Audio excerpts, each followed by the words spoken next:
Coming up next on KPBS Evening Edition, President Obama says U.S. troops will be out of Iraq by the end of this year. We'll talk with the president of Operation Homefront about what happens next for the tens of thousands of military personnel and families here in San Diego County. We'll also look at what the news means for businesses in Oceanside. KPBS Evening Edition starts now.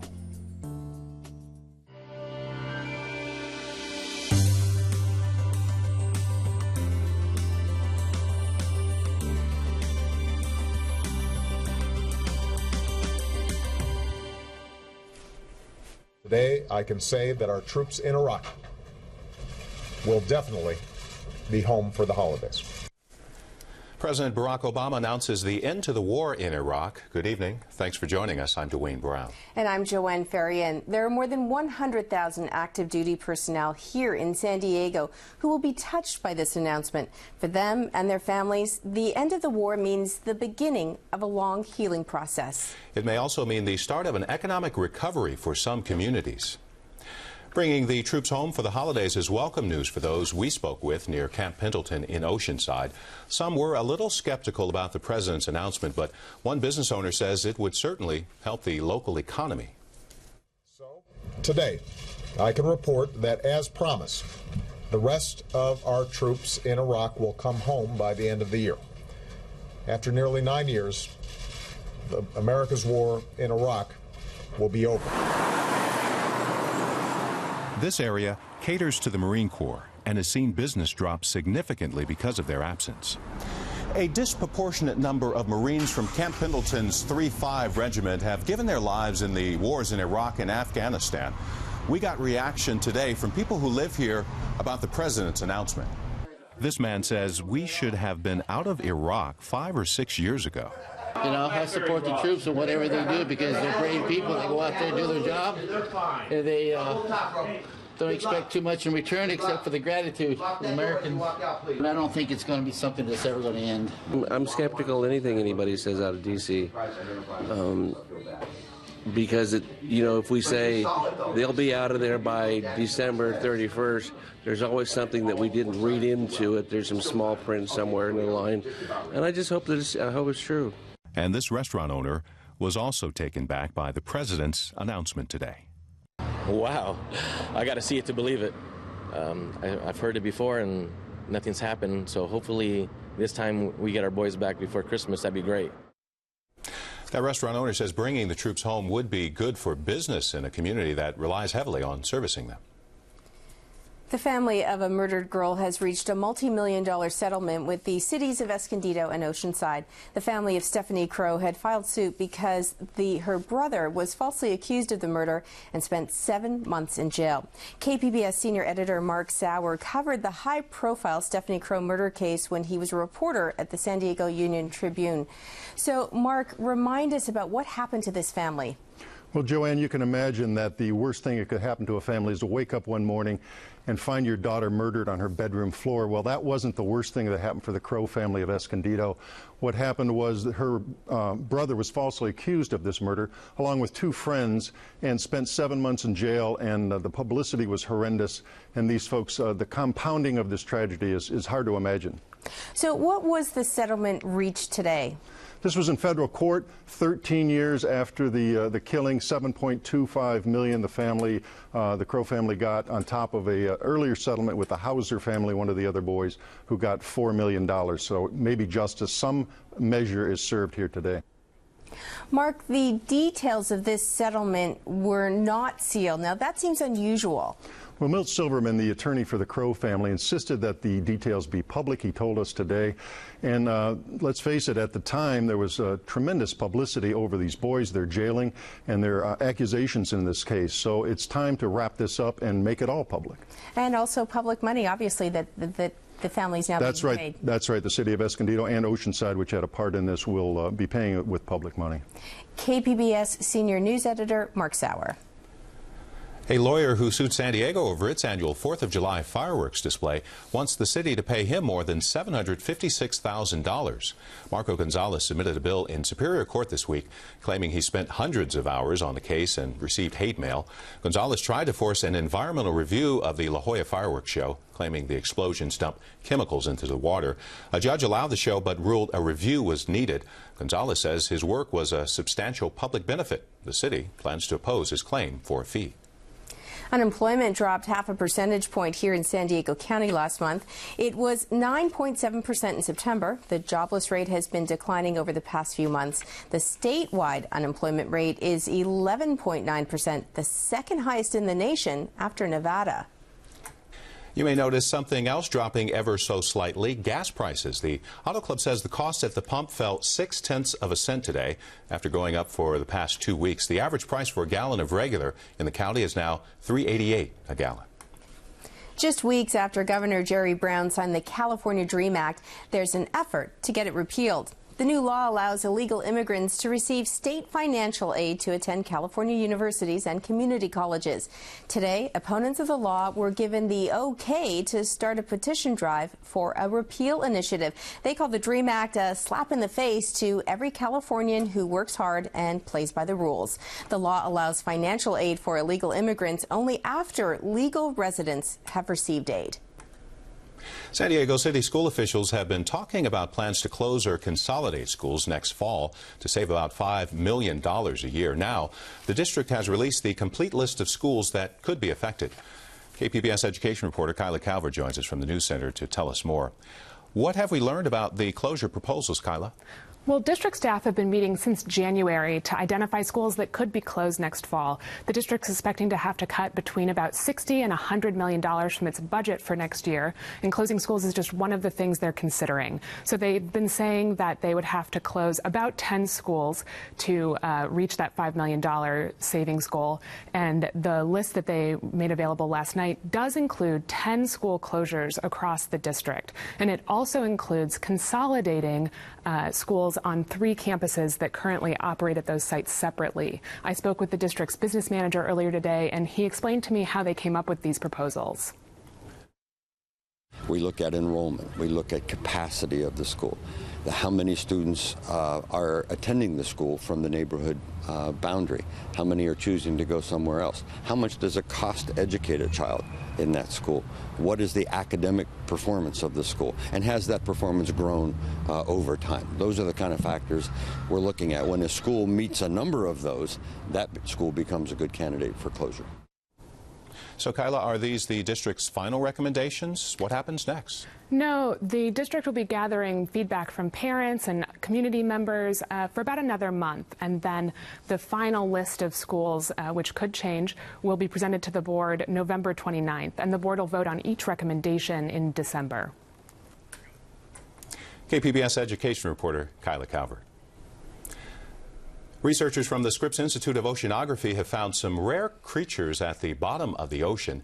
They say they found giant amoebas in Marianas Trench. Researchers say the single-celled organisms were as large as 4 inches across. To give you some perspective, you need a microscope to see most amoebas. The researchers say the find gives them a whole new habitat to study. And a researcher from UC San Diego was honored at the White House today. Dr. Shu Chen received a National Medal of Science from President Barack Obama. Chen was honored for his work in cardiovascular physiology and bioengineering. Just before honoring Dr. Chen and 6 other scientists, the president announced the planned withdrawal of U.S. troops from Iraq. What will that mean for local military personnel and their families? For some analysis, we go to Joanne and her guests at the KPBS Roundtable. As you just heard, the war in Iraq is over. All American troops will return home by the end of the year. It's a bittersweet end to a conflict that has impacted San Diego County in so many ways. A place where military reach is as close as a neighbor. 112,000 active duty military personnel, more than 200,000 when you include families, make San Diego their home. A place where war's casualties hit home. Camp Pendleton's death toll, 345 in Iraq, second only to Fort Hood, and where the wounded return to rebuild and veterans come to retire. 265,000 in the county.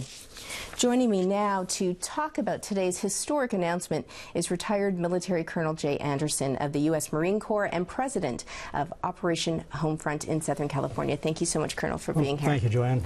This day's been a long time coming for this community. You just heard some of the numbers. Tell us how war has impacted our county. Well, besides the deaths and the wounded in action, the impact on the families and our service members, because when we think of 100,000+ that are stationed here now, think back over the countless years of this war and the thousands and thousands and thousands of young men and women who have cycled through Camp Pendleton and the naval bases here on their way out to and back from war, and their families, tens of thousands of families. And this wasn't like some of our other wars where it was a short time. It's been a long time. And we've had back-to-back deployments where the men are going out, coming back, out and back. And the toll on the military families and on the servicemen and women is being recognized in the broader society today. We see things like a major university in its Master's of Social Work program has a specialty dealing with military families. We see school liaison officers being assigned by the military to work on the education with these families, because this war has had such a dramatic and ongoing impact on everyone, the community and the service members and their family members. To say, I opened up to, saying the war is over, but it just seems like such a small statement to make in terms of the impact of war. I mean, it can't possibly be over now for decades. How do you even go about not just measuring impact, but going forward, how you deal with the healing that has to happen? Outstanding question, Joanne, because we have the wounded. Some are visibly wounded. If we go down to the Balboa Naval Hospital, for example, we'll see soldiers, sailors, Marines that are missing limbs. But there's also the invisible wounds, the PTSD, the TBI, the traumatic brain injuries that impair cognitive features, but you can't tell it by looking at the individual. And then think about I don't want to say the word injury, but the impact on the families, because now they have to continue to deal with the ramifications of their service members' service in Iraq over these many, many, many years. And that will go on forever. As a friend of mine who is a wounded warrior states, he's not going to wake up tomorrow and be unwounded. His leg's not going to grow back. So the impact will continue in his life and his family's life forever, for the remainder of their lives. And that's unfortunately part and parcel of military life. Unfortunately, is the casualties remain casualties. Now, hopefully our medical services will continue to do the wondrous things that they are doing. The survivability rates on today's battlefield are some of the highest we've ever seen. We've also, I was talking last night at an event with some medical folks, and they see that medicine has improved dramatically, particularly in two areas: care of trauma and in mental health. And that's an outgrowth, if you will, an unfortunate or fortunate byproduct of the fighting. And so as our families and the service members continue on, let's hope that those improvements continue to follow with them, that the medical focus continues and improves as they enter into their VA service and support, and that the families continue to get the support they need. How do you think people in Oceanside, Coronado, throughout San Diego, how do you think they'll be reacting tonight? Good question. They're all good questions. I think there'll be relief, particularly for the families that have somebody overseas in Iraq right now, that they know that their service member is going to be coming home soon. I think, though, as long as we have the war continuing in Afghanistan, that there will be maybe a bittersweet aspect to it, that one war is done, but the other is still being fought. And I'd also highlight to you and to your viewers that there's also another cadre of servicemen and women out there that are deployed around the world, not in Iraq, not in Afghanistan, but they're away from their families too. And as we know, things can change in a heartbeat. And so I always keep those people in the back of my mind too. Colonel Anderson, thank you so much for being here. Well, thank you, Joanne. A look at the fight over medical marijuana is coming up in the Editor's Roundtable in just a moment. And look closely, the next time you take out the trash, there might be a work of art in there. We'll show you an exhibit of trash masterpieces coming up. This is KPBS Evening Edition.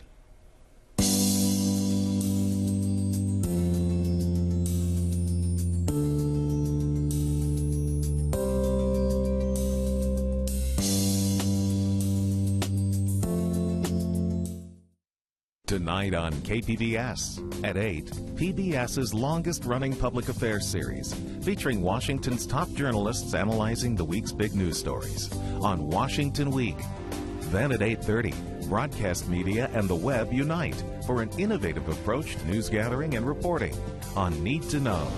And at 9, their sound and social consciousness were revolutionary. Watch Pearl Jam on the PBS Arts Festival from Seattle. That's tonight on KPBS. The American people have named PBS the most trusted source of news and public affairs for the 8th year in a row. Trust. The American people have spoken. Thank you. I'm Margaret Warner. On the next news hour, what next for Libya after Muammar Gaddafi's death? Plus Mark Shields and David Brooks. That's Friday on the PBS News Hour.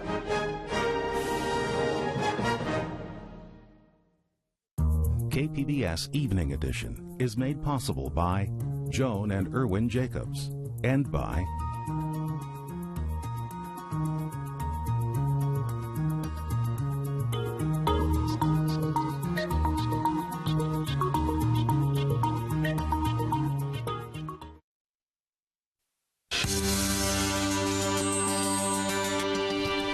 past couple of weeks, both San Diego City Attorney Jan Goldsmith and U.S. federal attorneys in California have led a major crackdown on medical marijuana dispensaries. Warning letters were sent to the dispensaries ordering them to shut down within 45 days or face civil and criminal prosecution.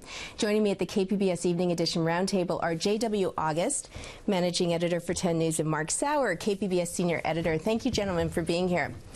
Mark, let's start with you. Take us back to 96. What happened then in terms of this law? 1996, the California voters passed Proposition 215. They passed it with their heart, unfortunately, and maybe not their heads. As so many propositions we've seen in this process here, it wasn't thought through for distribution, cultivation, how are you actually going to get this, quote, medicine to the folks who need it, the AIDS patients, the people dealing with cancer and chemotherapy, MS, the variety of things that people have found medical marijuana to be helpful for under their doctor's recommendation. And it's been a problem ever since. And they've refined the laws and the rules recently through state attorney generals. Cities such as San Diego now have had to deal with these. They came up with guidelines, and they were going to have some land use rules and permitting rules, and that got overturned recently, and we're still with this distribution problem. So, JW, then, now get us up to speed with the federal attorney's office. Why now, 15 years later, are they stepping in? Because I think they sense this could be the time. You know, the President Obama, when he came into office, said he was going to, hey, leave California alone. Unless it's a major issue, leave them alone. And Laura Duffy and our U.S. attorney here and 3 other U.S. attorneys decided, with or without DC's okay, but I imagine with DC's okay, to warn the landlords and the shop owners that you could be in violation of federal laws. We're looking at you. We're coming at you. And that day they also unsealed an indictment about a guy that owned a pot shop in San Marcos who sounds like the poster boy for why they oppose marijuana. Which is? Tell us a little bit about him quickly. He had, they said, however long they were watching him, he had 750 clients under 21 years old that bought pot at this particular place in San Marcos. So they're after him. They make a case that this is really not just about medical needs, right? Well, what they're saying is that some of these folks, there's all sorts of voids and vacuums in 215 in this issue in California. And into this dispensary vacuum step some folks who are selling pot, who are simply selling pot for recreational use. Are there many patients who are using it for their medical needs? Absolutely. Are there some who are taking advantage of the situation and profiting from it and just simply selling it out the back door to people who really shouldn't be getting it? Certainly. There's truth to all of this stuff. So let's talk about the city of San Diego and the city attorney who also has his own reasons for shutting these dispensaries down. What are they? Well, he's claiming that Judge Prager had ruled in his favor, a Superior Court judge here in town, that indeed that he had every right under the city's zoning laws to close the places down and tell them you're not zoned, you're not legal, you can't be there because anymore. there is no zoning law. Right. It should be noted that the city attorney stepped back, let the process go. The council had their medical marijuana committee. They came up with a set of guidelines, and they were deemed too restrictive by a lot of advocates for medical marijuana, who actually instrumentally and ironically got this overturned, and we went back to the drawing board. Well, then the city attorney stepped into another void and said, no more drawing board. We're going to enforce this. We're going to work with these U.S. attorneys and chill out these landlords. If you're going to rent a place to one of these dispensaries, we may come in and take your place. So this is the question we've been hearing from on our website, from our audience members. Where do people get their medical marijuana now then if these places get shut down? The back alleys, the cartels, you buy it from the cartels. Recent federal reports said something like 70% of the money the cartels make is still from marijuana. So you've got this bloody war south of the border, 42,000 dead in the last several years with the crackdown in Mexico here. And we're back to a black market situation, much like the prohibition of alcohol in the 20s. It's you can lay these over one another, and it's been going on in this drug war for 70 years. Mark Sauer, KPBS News, J.W. August, Channel 10 News, thank you both so much for being here. Our pleasure. Thank you.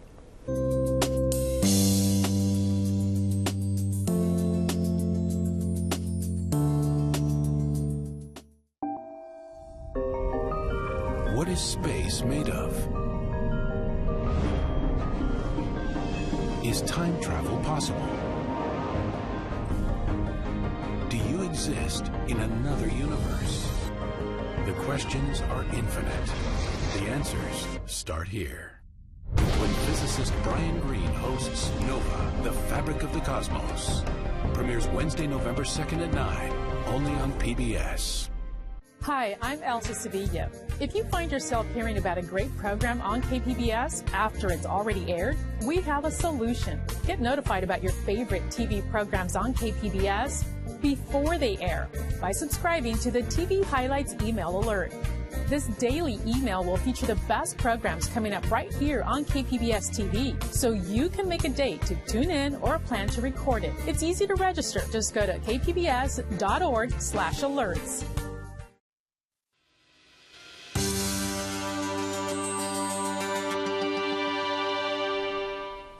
If you were to look in your garbage can right now, would you be able to make a beautiful sculpture out of your trash? KPBS arts reporter Angela Carone takes us to an exhibit at San Diego's new Children's Museum where artists have turned garbage into art.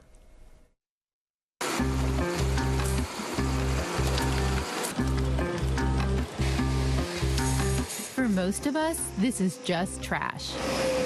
But for artists, this can be both inspiration and material.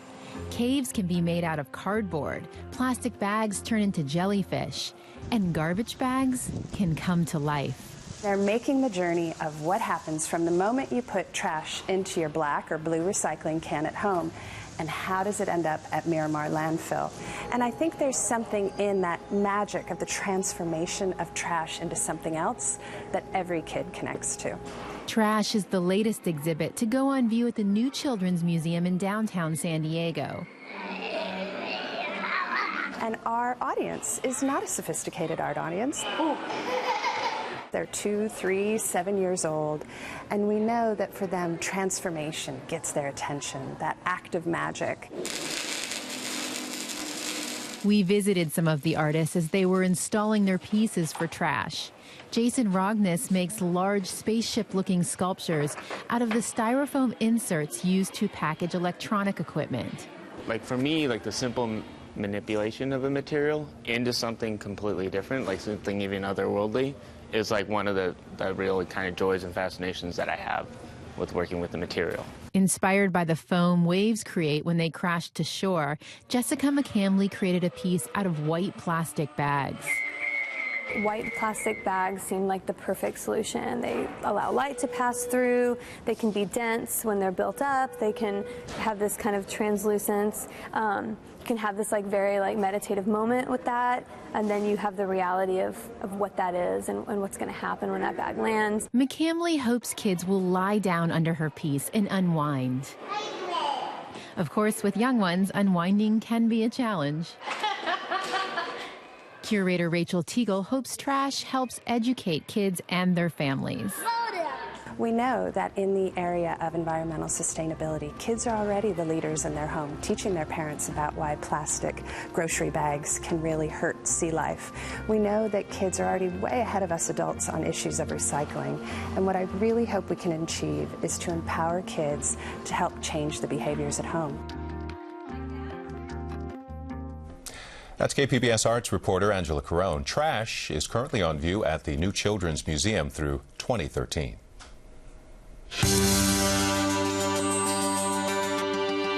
Welcome back to the Public Square on KPBS Evening Edition.